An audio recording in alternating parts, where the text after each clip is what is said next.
Tiga hakim ajukan dissenting opinion dalam sidang putusan sengketa Pilpres. Apa saja yang bisa dibaca dari poin perbedaan pendapat tiga hakim ini?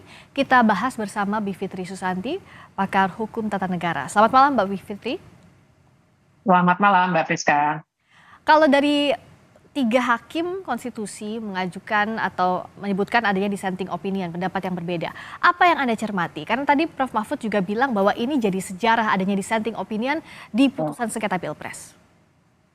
Jadi memang selama ini, mulai dari sengketa Pilpres tahun 2004 sampai 2019 yang paling baru, itu belum pernah ada dissenting opinion. Karena ini memang tidak tertulis dalam hukum acara Mahkamah Konstitusi, nggak ada di undang-undang, tapi dalam beberapa wawancara penelitian mereka ungkapkan, dan tadi Pak Mahfud spill sedikit bahwa Pak Mahfud kan kapasitasnya sebagai mantan ketua MK ya. Ya.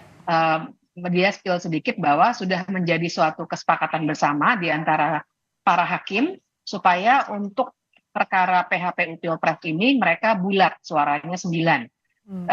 Kenapa? Karena tujuannya untuk menjaga legitimasi pemerintah yang terpilih.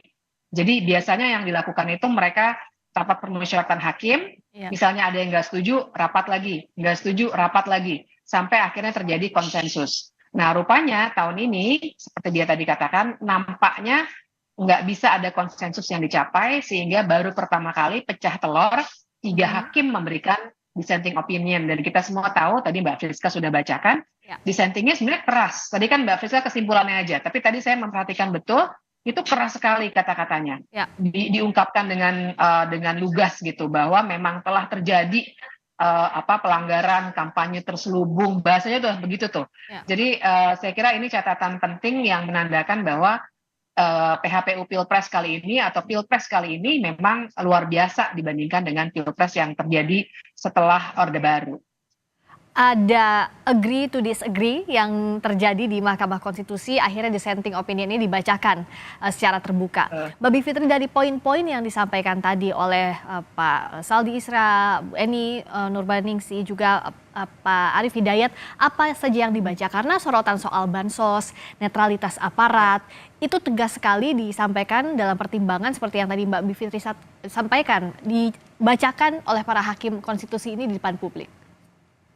Jadi misalnya Hakim Saldi Isra itu berbedanya di dua hal, dan itu dia tekankan betul. Soal bansos dan juga keterlibatan aparat negara. Menurut dia dua-duanya beralasan. Sama sebenarnya Bu Eni maupun Pak Arief Hidayat juga menyatakan hal yang sama. Jadi kalau bacaan saya kira-kira begini, kalau kita abstraksikan ya. Titik tolaknya antara 5 yang menolak gitu ya, yang mayoritas, dengan 3 yang dissenting sebenarnya di 2 tempat. Yang pertama, cara pandang 3 hakim yang dissenting itu, mereka melihat melampaui hukum tertulis. Jadi mereka menekankan sekali, Bu Eni pakai bahasa yang sama dengan Pak Arief Hidayat, bilangnya ini rule of law itu sangat terkait dengan rule of ethics. Mereka sudah mau bilang, nggak bisa loh lihat hanya hukumnya, tapi juga lihat bahwa ada pelanggaran etik yang luar biasa. Bahasanya sama tuh, rule of ethics gitu katanya. Nah itu, jadi dari situ aja, perbedaannya jadi tajam ujungnya. Seakan-akan sederhana, tapi sebenarnya ujungnya tajam. Karena kalau kita perhatikan, argumen putusan dari 5 hakim, itu semuanya kata-katanya adalah tidak beralasan menurut hukum. Nah, bahkan ada di suatu titik tuh, ada nanti kalau putusannya sudah beredar bisa dibaca bareng-bareng, mereka bilang bahwa ya memang ada pelanggaran di soal bansos. Tapi karena waktunya nggak cukup, mereka nggak bisa membuktikan ada intensi. Istilahnya begitu, intensi dari Presiden Joko Widodo bahwa ini memang tujuannya untuk memenangkan Gibran begitu ya. Jadi ibaratnya mereka mau bilang memang mereka nggak bisa membuktikan tuh dalam waktu yang sedikit, walaupun mereka setuju ada kesalahan-kesalahan itu. Titik tekannya di situ. Nah yang kedua tuh 14 harinya. Jadi 3 hakim yang dissenting juga mengkritik, mana mungkin 14 hari itu memang mereka 8 hakim nggak bisa mencapai, kalau dalam kita sering sebut ya dalam hukum itu beyond reasonable doubt gitu. Jadi keyakinan yang benar-benar nggak bisa dibantah lagi, kalau cuma 14 hari itu nggak akan cukup.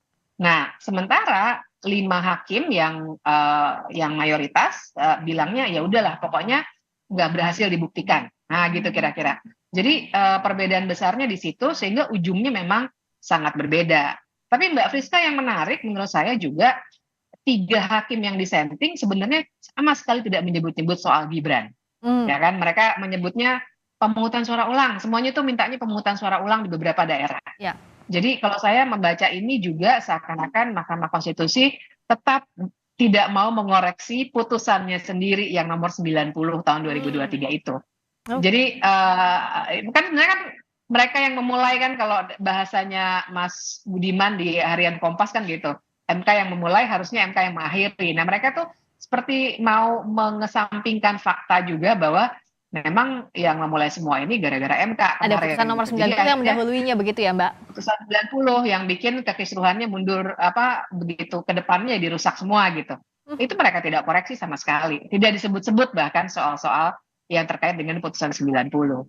Nah, kalau kita perhatikan tadi kita dengar dengan seksama, itu memang ada ruang abu-abu sehingga tadi kata Mbak Bivitri cara pandangnya jadi berbeda. Ada rule of law dan rule of ethics. Misalnya saja soal Ya, bansos dia anggap bahwa sebagian hakim yang lain bilang bahwa itu tidak melanggar hukum positif, tapi catatannya nanti ke depan tidak dilakukan jelang pemilu. Nah, ruang abu-abu ini kan harusnya dievaluasi. Jangan sampai nanti betul. jadi presiden untuk pemilu-pemilu selanjutnya ada ruang abu-abu yang membuat sengketa pilpres ini semakin pelik. Apa yang menurut Mbak Bivitri harus diperbaiki?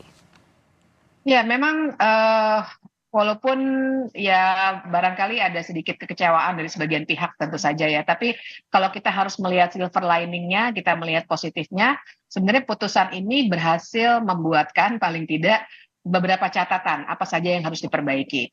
Kalau dari 5 hakim yang mayoritas, misalnya mereka sudah menyebut tuh soal bansos tadi ya, Ya. seharusnya diatur dengan lebih jelas. Kemudian pelanggaran pemilu yang juga perlu diperluas ke Mahkamah Konstitusi karena di Bawaslu banyak sekali yang ternyata tidak selesai. Ya. Sementara cara pandang 5 hakim yang mayoritas bilangnya ya udah, kalau memang di Bawaslu sudah berhasil, sudah ditindaklanjuti, MK tidak lagi berwenang Ya. untuk memeriksa ulang, kurang lebih begitu.